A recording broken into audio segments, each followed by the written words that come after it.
तर आता आजी ज्वारीचं थालीपीठ बनवतीये. तर इथे मिरची, लसूण आणि जिऱ्यांची एक पेस्ट बनवून घेतलीये तिने.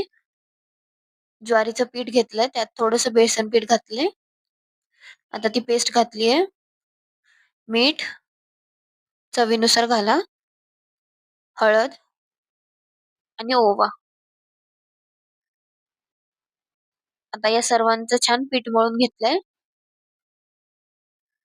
आता कढईला तेल लावून घेऊया. आता त्यात हे पीठ टाकून असं त्याला आकार द्यायचा आहे. असं थापल्यासारखं थोडंसं हे करून घ्यायचंय. त्यात होल पाडायचे तसे. आणि त्याच पिठाचे हे असा आकार देतोय. ह्यालाच शेंगोळ्या म्हणते आमची आजी. तर हे पण ह्याच्यासोबतच शिजवूया. आता गॅस चालू केला तर ती कढई आपण गॅसवर ठेवूया. आता वरनं पण थोडंसं तेल टाकून घेऊया. आता ह्याला झाकून छान 15 ते 20 मिनिटं शिजेपर्यंत भाजून घ्यायचंय. आता हे बघा कसा कलर बदललाय ह्याचा. मस्त खरपूस असं भाजलंय.